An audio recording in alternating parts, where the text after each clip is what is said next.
Buenas noches, Dios me lo bendiga, amados hermanos, familia en la fe. Dios bendiga a mi esposa que está aquí conmigo, Señor me la guarde. Dios nos ayude, nos dé salud para seguir predicando el Evangelio, para seguir en los caminos de Dios y para transmitirles a otros este mensaje tan hermoso que es el mensaje de la salvación por medio de nuestro Señor Jesucristo, Rey de reyes, Señor de señores. Amén y amén. Gloria a Dios. Dios es bueno, amados hermanos. Bueno, abran sus Biblias en Romanos. Estamos en Romanos capítulo 9. Para la gloria de Dios. Gloria a Dios. Aleluya. Romanos capítulo 9.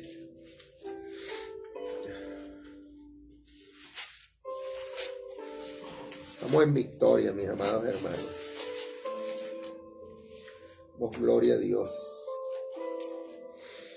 Vamos a esperar que se conecten mis hermanos, los que se vayan a conectar y después los que estén por allí.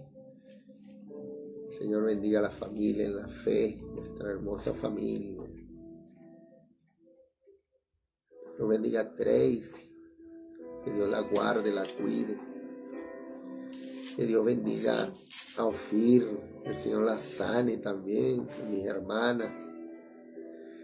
Que Dios bendiga grandemente a nuestros hijos, a nuestra familia en la carne, a tus hijos, a tus hermanos. Que les llegue el mensaje de salvación. Acuérdense de compartir este video, que es una manera de evangelismo, amados hermanos.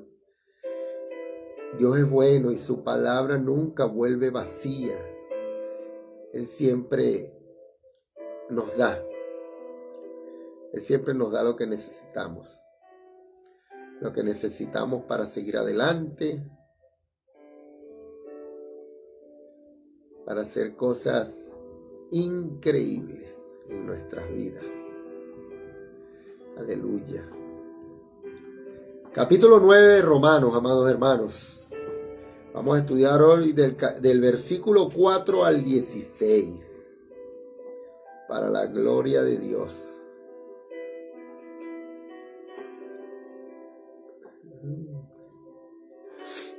Aleluya. Hermana Rosa María Cosío, que el Señor me la bendiga. Siempre está allí puntual. Gloria a Dios. Dios te bendiga, hermana Rosa. El Señor está sanando tu cuerpo, hermana. En paciencia. En mucha paciencia. Es un fruto espiritual. El Señor nos da a los cristianos para que podamos esperar sus promesas, sus bendiciones en amor, por medio de la fe en Jesucristo, Señor nuestro. Amén. Aleluya. Bueno, mis amados hermanos, alabado sea Cristo. Mi hermana Gladys Loli Suárez, que el Señor me la bendiga grandemente, que el Señor me la guarde en el nombre de Jesús. Bueno, como les estábamos diciendo, estamos continuando el libro de Romanos, el capítulo 9, y el miércoles pasado vimos que Pablo dijo en el versículo 3, según se traduce otra versión, y hasta querría estar yo mismo bajo maldición, decía el apóstol Pablo, o destinado a la destrucción, separado de Cristo, si así pudiera favorecer a mis hermanos, los de mi propia raza. Así decía el apóstol Pablo en el versículo 3. Lo que Pablo estaba expresando, amados hermanos, aquí, era simplemente su deseo, nada más.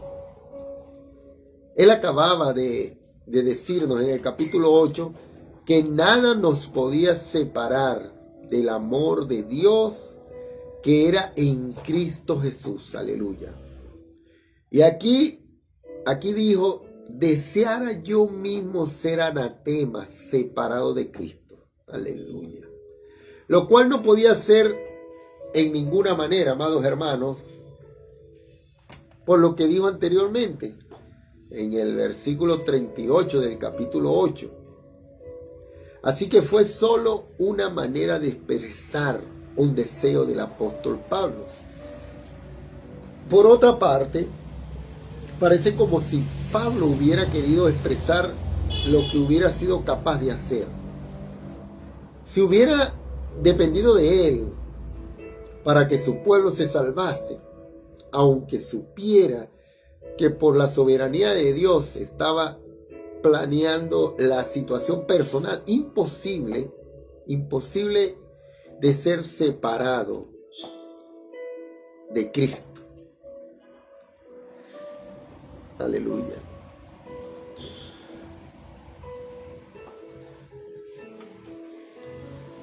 Es muy difícil, amados hermanos, para nosotros entender la dimensión del amor en Moisés y en Pablo.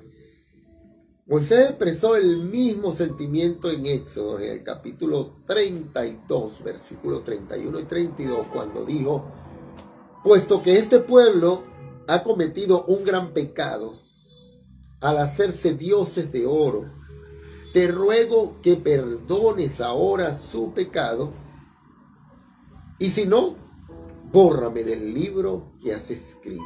Wow. Ahora, en el versículo 4 y 5, el apóstol nos presentó una pregunta. ¿Quiénes son los israelitas? Tenemos aquí una definición del pueblo de Israel. Él mencionó 8 aspectos que identificaban a los israelitas. Leemos los versículos 4 y 5. En el versículo anterior, el apóstol estaba hablando sobre sus hermanos en la raza, y él continuó diciendo, aleluya,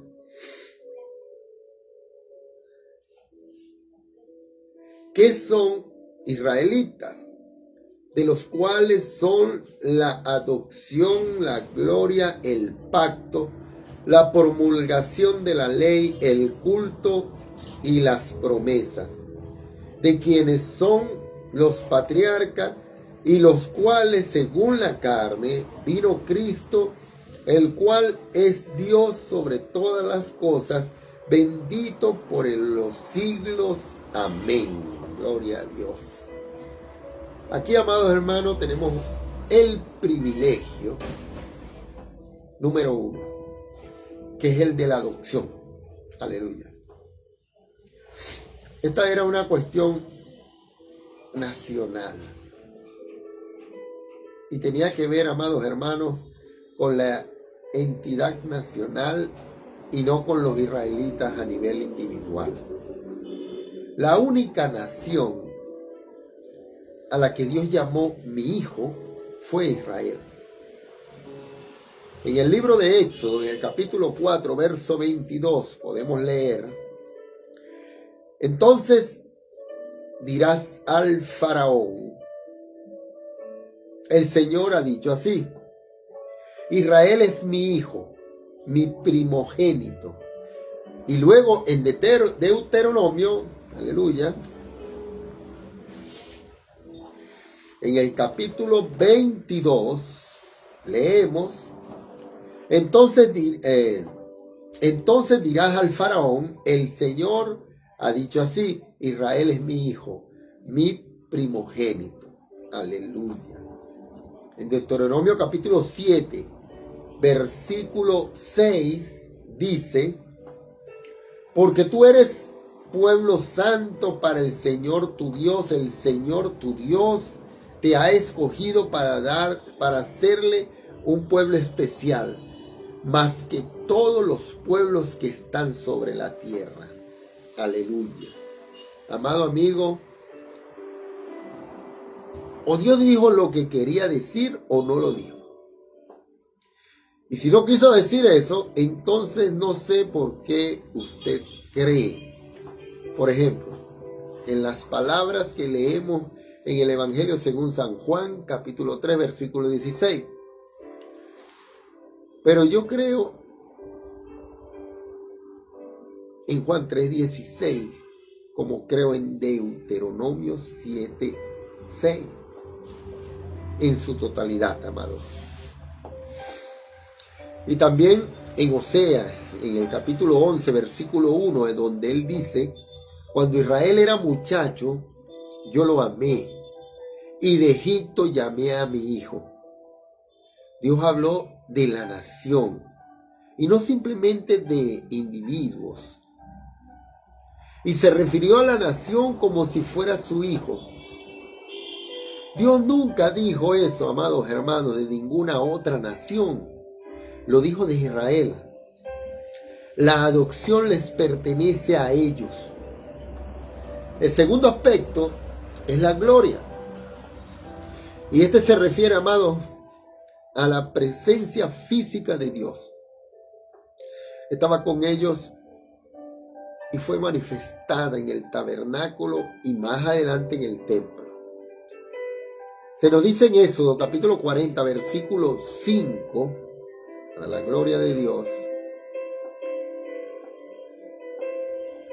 Éxodo capítulo 40, versículo 25.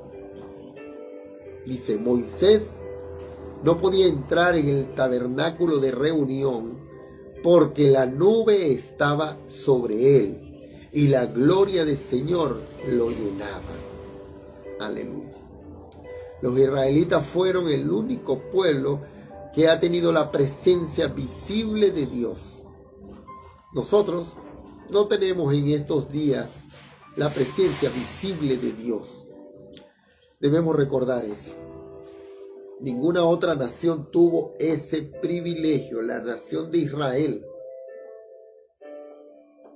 fue la única.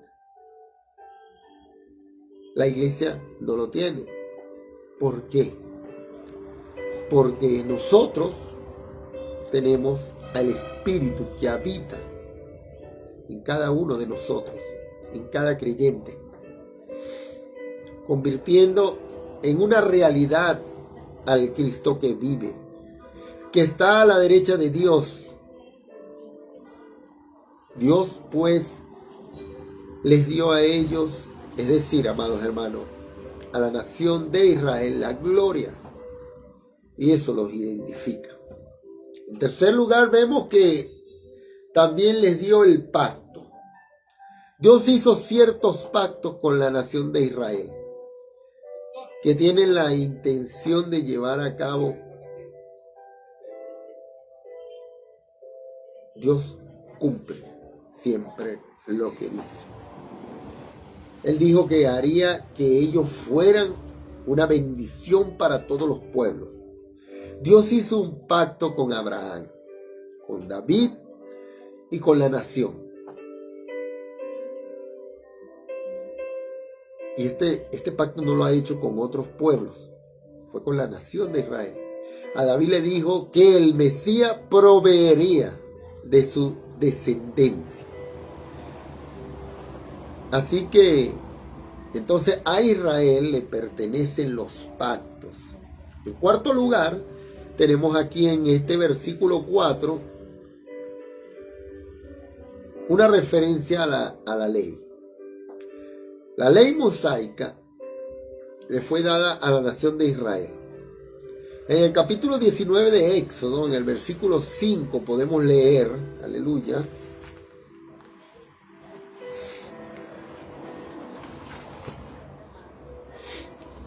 ahora pues, si dais oído a mi voz y guardáis mi pacto, vosotros seréis mi especial tesoro sobre todos los pueblos, porque mía es toda la tierra. Wow. Luego dijo en el capítulo 31 de este mismo libro de Éxodo, en el versículo 13, dice: tú hablarás a los hijos de Israel y les dirás: en verdad vosotros guardaréis mis días de reposo, porque es señal entre mí y vosotros por vuestras generaciones, para que sepáis que yo soy el Señor que os santifico. Ahora bien, algunos se preguntan por qué no guarda usted el sábado, el día de reposo. ¿Sabes algo? Aleluya.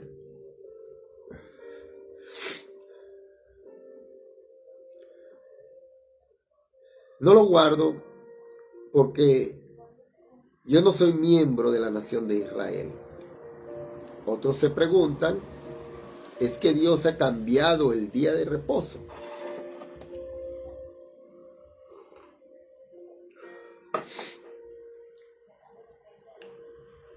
Ahora, Dios ha cambiado el día de reposo. Déjame decirte que Dios no ha cambiado el día de reposo. Pero es seguro que Él nos ha cambiado a nosotros. Eso sí tengo una seguridad. Estamos unidos a Cristo y esa es una nueva relación. La ley mosaica, amados hermanos, le fue dada solamente a Israel, a la nación de Israel. El quinto lugar, en este versículo 4, una referencia al culto, o sea, el servicio de Dios. Y esto tenía que ver con la adoración del tabernáculo y del templo. Ellos debían ser un reino de sacerdotes. En el capítulo 19 del libro de Éxodo, en el versículo 6, podemos leer: vosotros me seréis un reino de sacerdotes y gente santa. Estas son las palabras que dirás a los hijos de Israel. Ahora, la nación abandonó a Dios, pero Dios no lo abandonó. Su propósito de que debían ser sacerdotes. Dios escogió a la tribu de Leví y les dio la responsabilidad de servir y de cuidar el tabernáculo y más tarde el templo. En el reino milenario, amados hermanos, los israelitas ejercerán nuevamente como sacerdotes de Dios aquí en la tierra.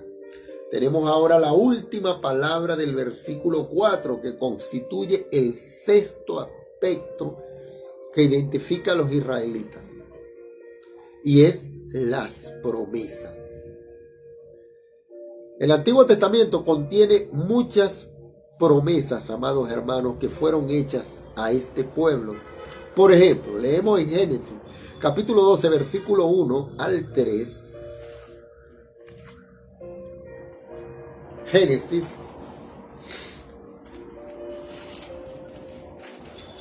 para la gloria de Dios, capítulo 12, versículo del 1 al 3, dice así: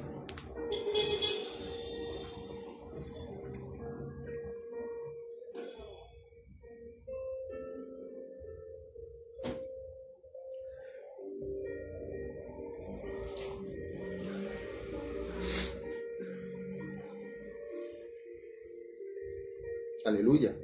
Dice: pero Jehová había dicho a Abraham: vete a tu tierra, de tu parentela y de la casa de tu padre, y a la tierra que te mostraré, y haré de ti una nación grande y te bendeciré, y engrandeceré tu nombre y serás bendición.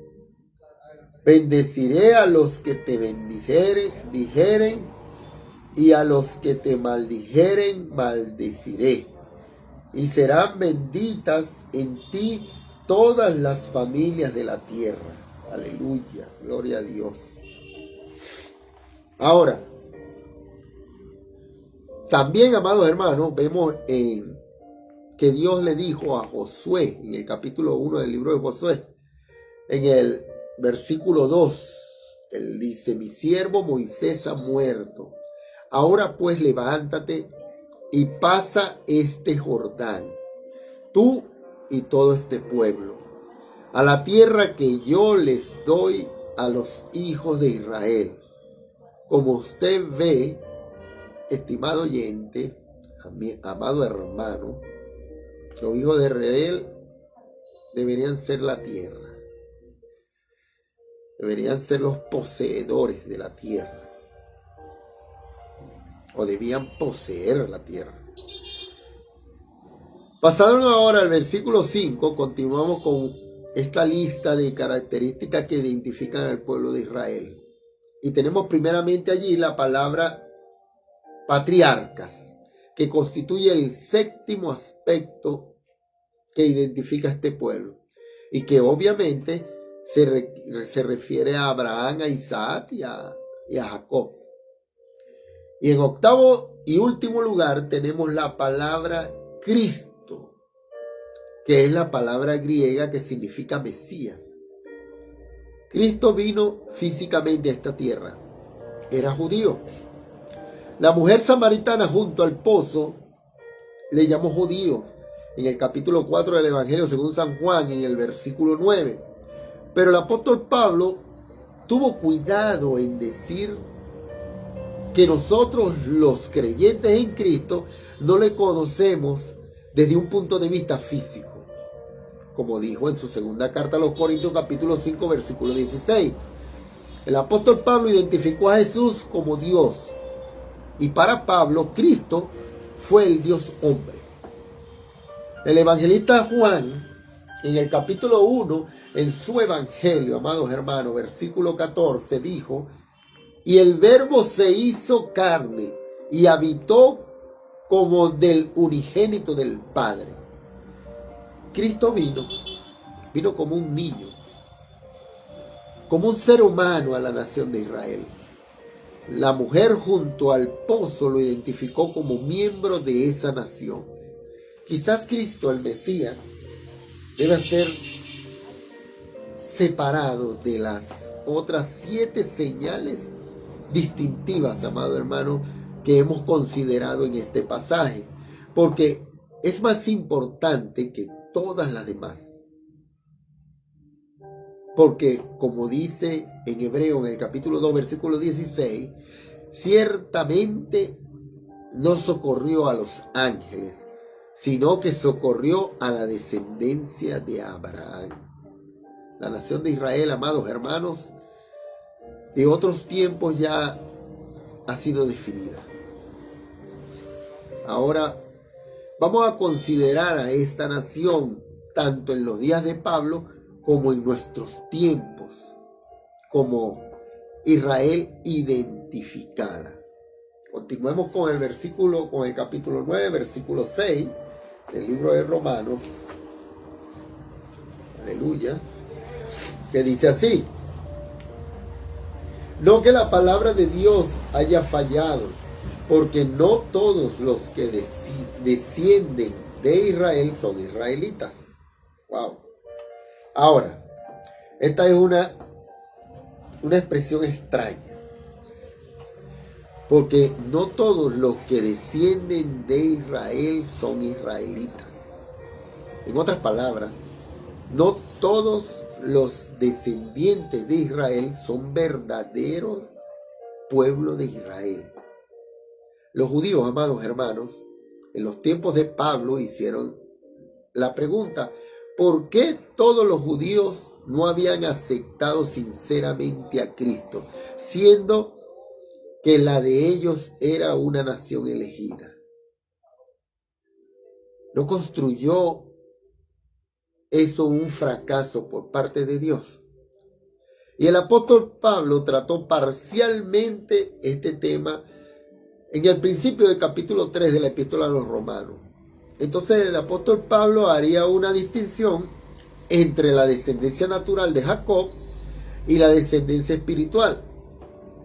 Siempre ha habido, amados hermanos, un remanente fiel, y ese remanente, tanto natural como no natural, ha constituido una descendencia espiritual. Aleluya.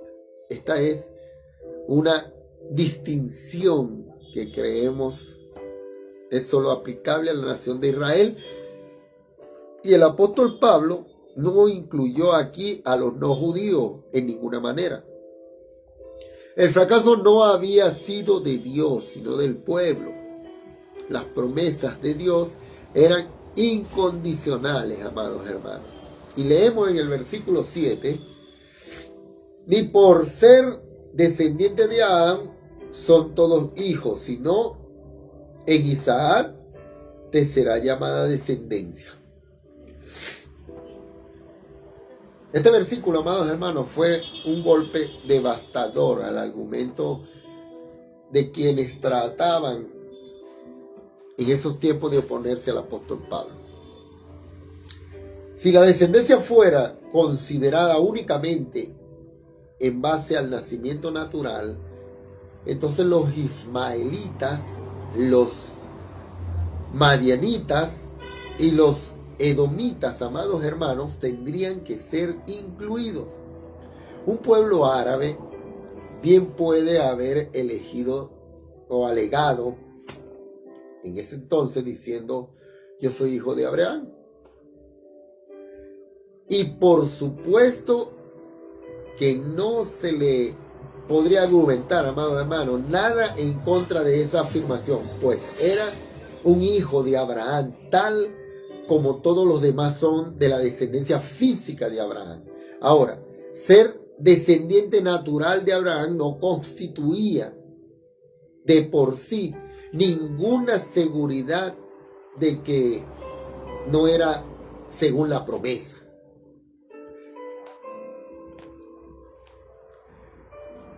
Ahora bien,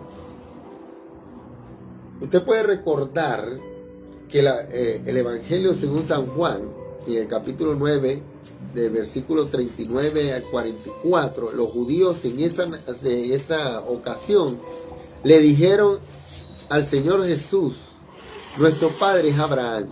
Y Jesús les dijo: si fuerais hijo de Abraham, las obras de Abraham haríais.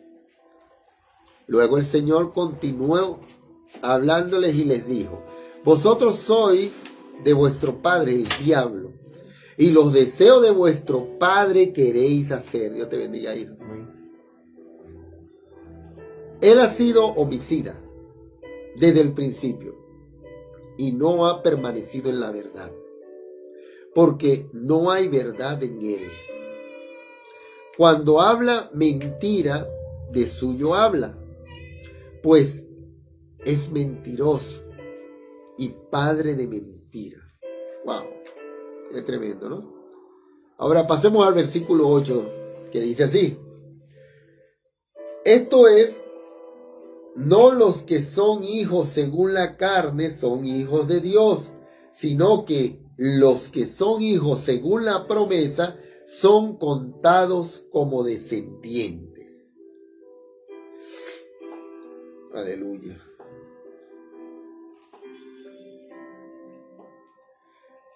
No solo son hijos de Dios los hijos según la carne, es decir, por pertenecer a cierta raza, sino que son contados como descendencia los hijos según la promesa. El apóstol Pablo hizo una distinción clara entre los elegidos y los no elegidos de la nación de Israel. Los hijos según la carne no eran hijos de Dios. Y en el capítulo 21 del libro de los Hechos,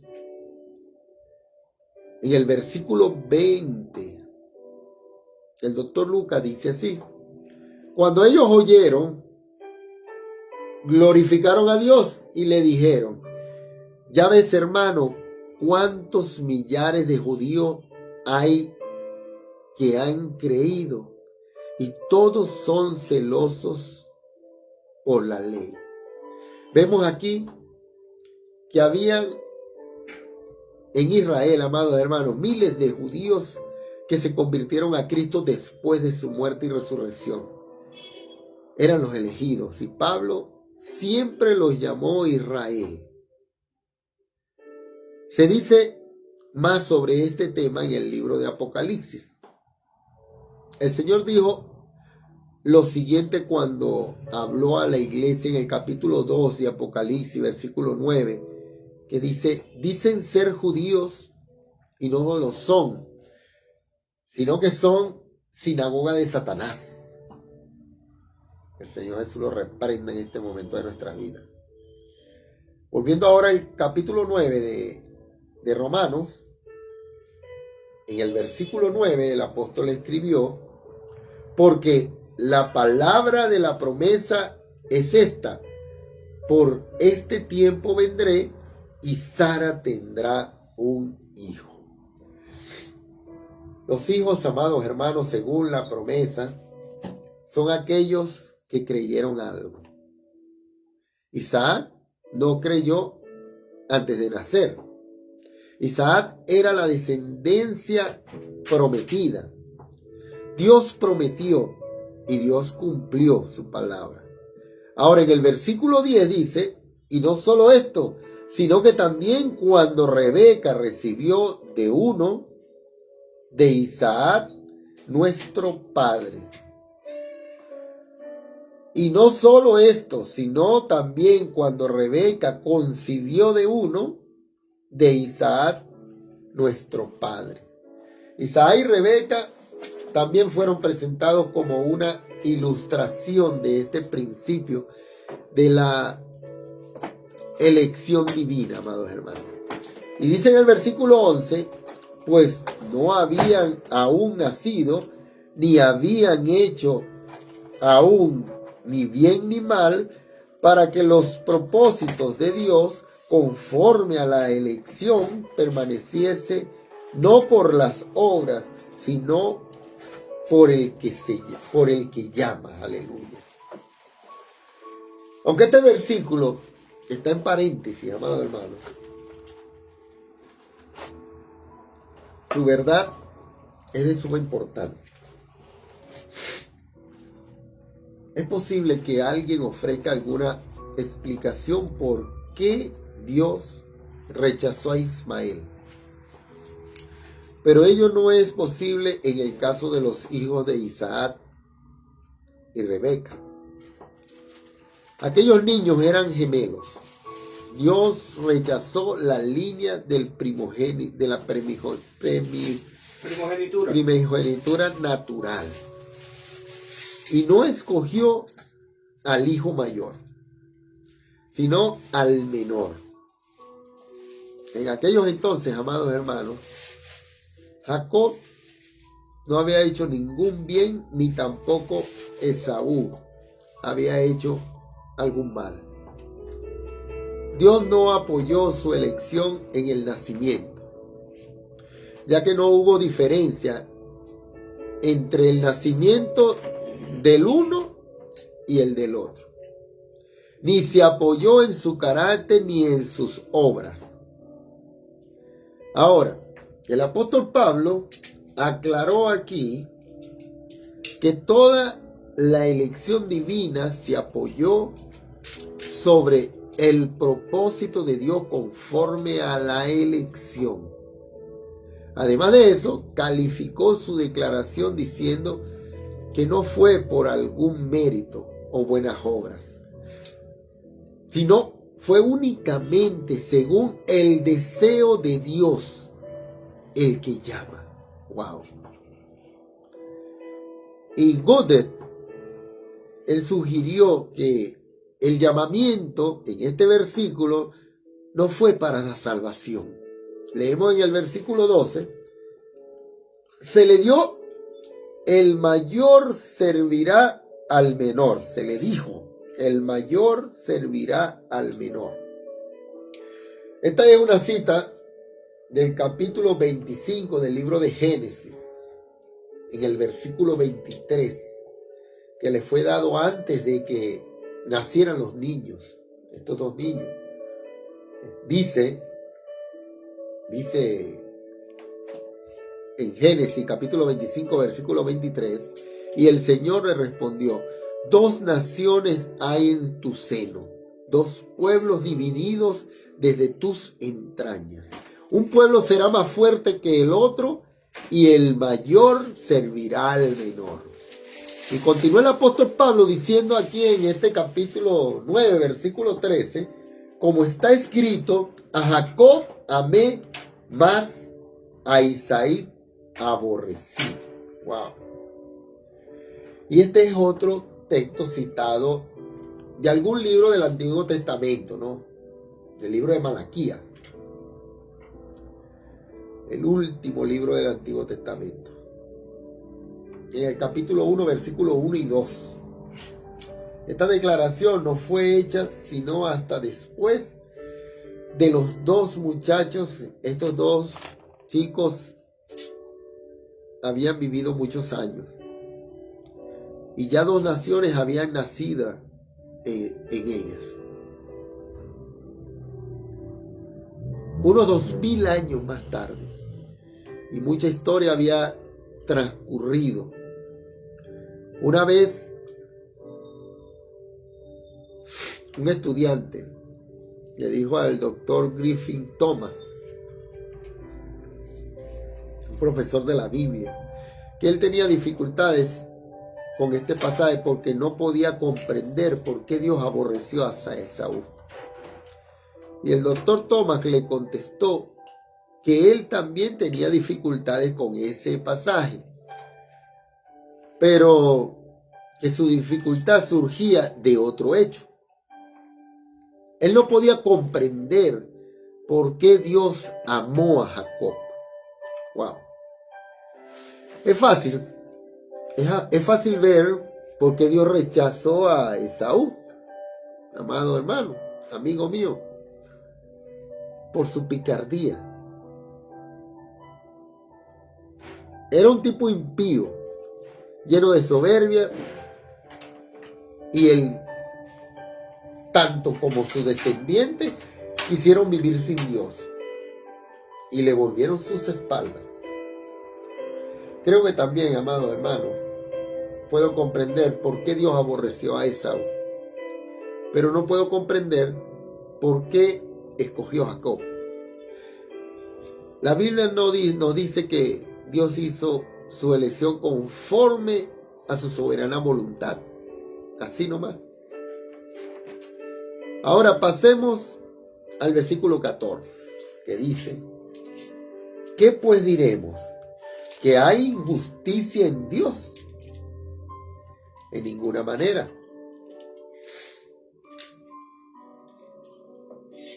La elección de Israel, basada en el propósito soberano de Dios.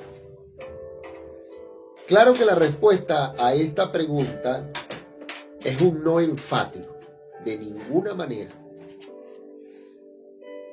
El hombre natural se rebela contra la soberanía de Dios. Si alguno, o mejor dicho, si algún asunto se deja a Dios para que Él haga la elección, el hombre inmediatamente concluye que hay alguna injusticia. ¿Por qué? Hay quienes han aplaudido a los presidentes de sus países en los últimos años.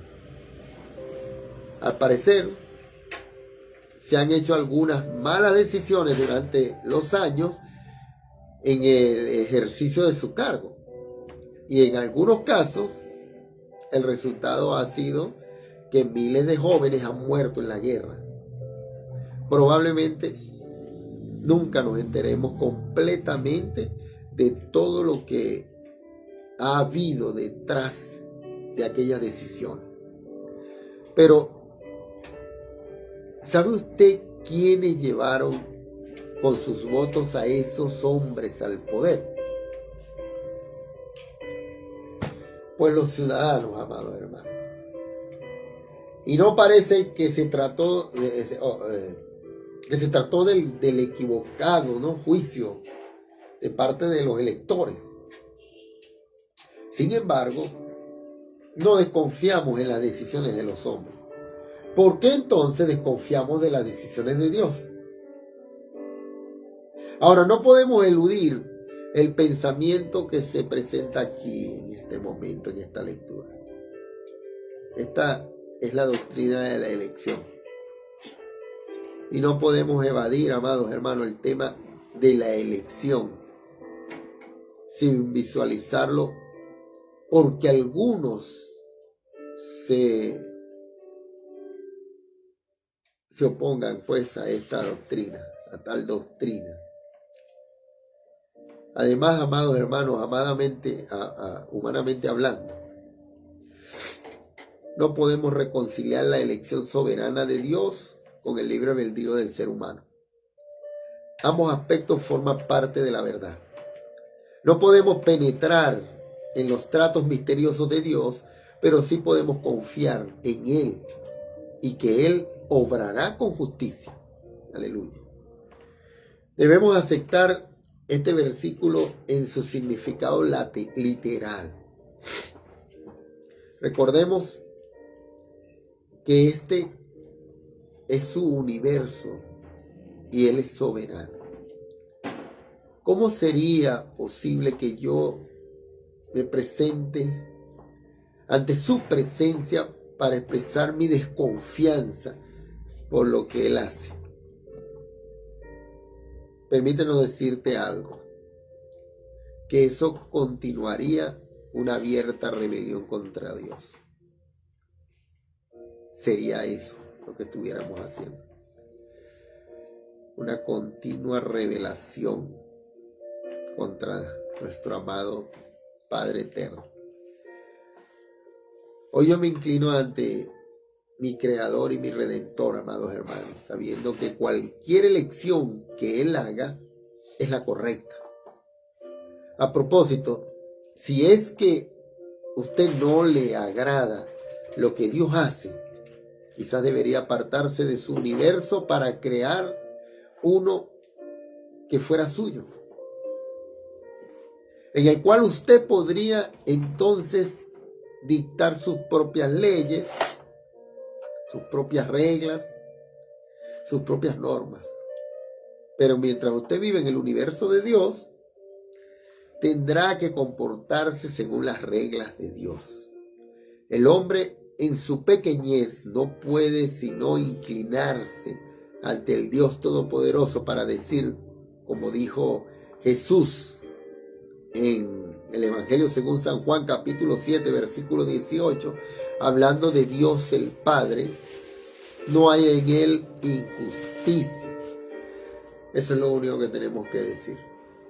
Ahora continuemos con el versículo 15 que dice, pues a Moisés dice, tendré misericordia del que yo tenga misericordia y me compadeceré del que yo me compadezca.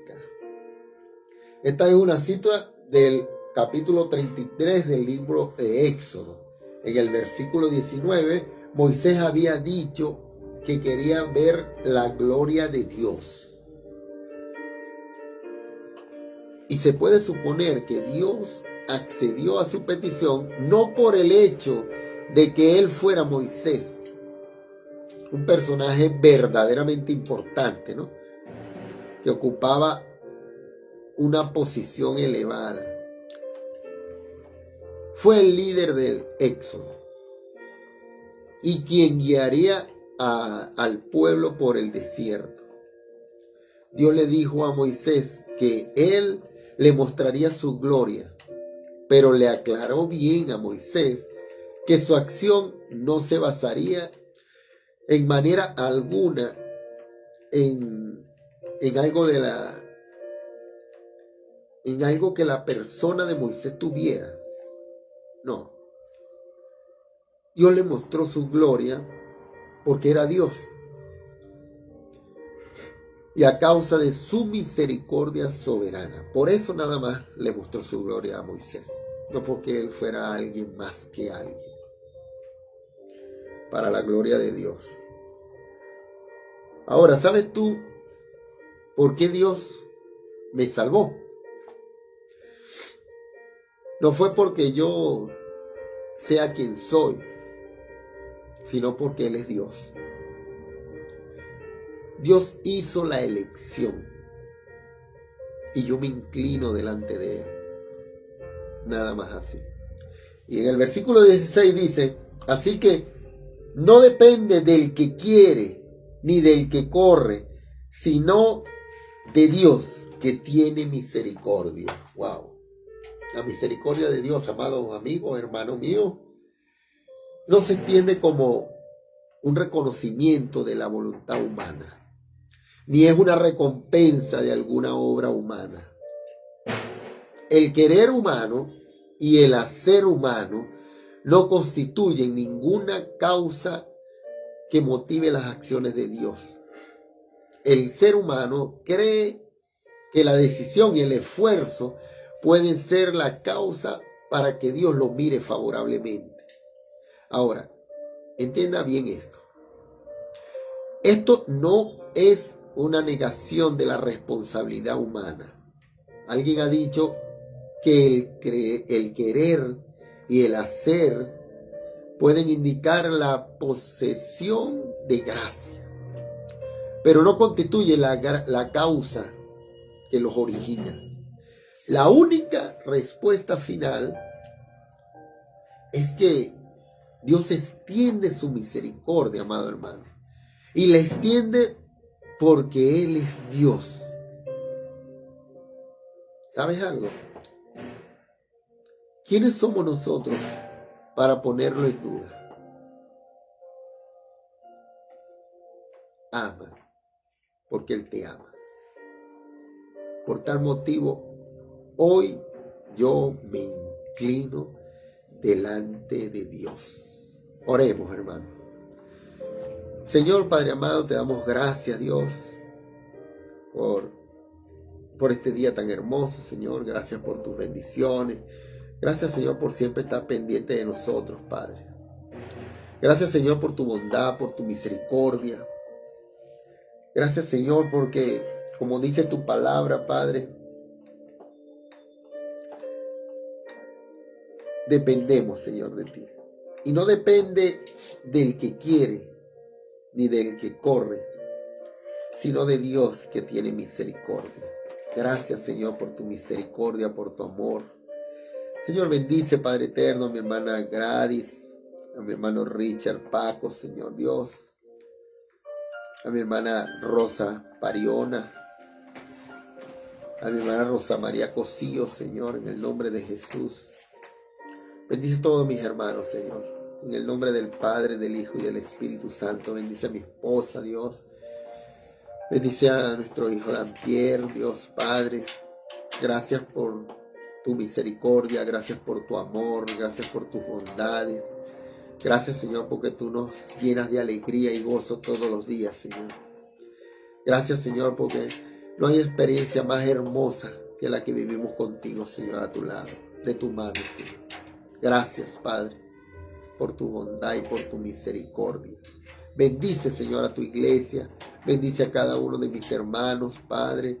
Bendice, Señor, a los que lo vean este video en el momento que sea y oren con nosotros, Señor. Toca sus corazones para que te busquen en espíritu y verdad, Señor Dios. En el nombre poderoso de nuestro Señor Jesucristo, bendice a la congregación de la Iglesia de Jesucristo, la sinagoga Ica.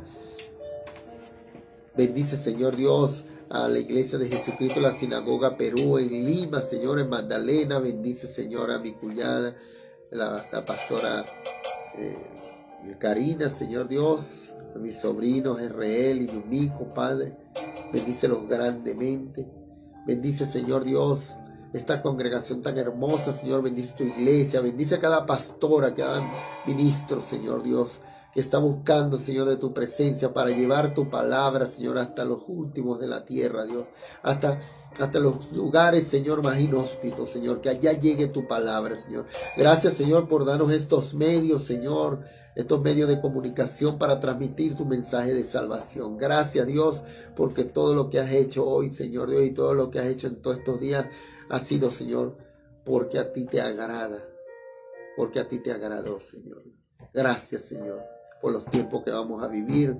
Gracias, Señor, por los buenos y por los malos momentos, Señor. Gracias por todo lo que tú nos das, Señor. Gracias, Señor, por amarnos primero. Gracias por tu Hijo Jesucristo, Padre, que dio hasta su última gota en la sangre de su sangre, Señor, en la cruz del Calvario, para el perdón de nuestros pecados, Señor. Para que todo aquel que en Él crea no se pierda, mas tenga vida eterna. Gracias por darle el trabajo a Brian, Dios. Gracias por cuidarnos. Gracias por cuidar a nuestras nietas. Gracias por cuidar a nuestros hijos, a nuestras hijas, Dios. Bendice, Señor, a tu iglesia. Bendice a la familia pastoral en el nombre de Jesús, Padre. Bendice a mi hermana Sucia, a mi hermano Ricky, a Pablito, a Mayita, Señor Dios. Bendice a Milagros, Dios. Bendice a Iván, Señor, en el nombre de Jesús, a sus hijos, a su casa, Dios, en el nombre del Padre, del Hijo y del Espíritu Santo. Gracias, Señor, por amarnos primero, Señor. Amén y amén. Que Dios me los bendiga, amados hermanos. Entonces nos vemos el viernes. El viernes, acuérdense de compartir el video con una manera de evangelismo.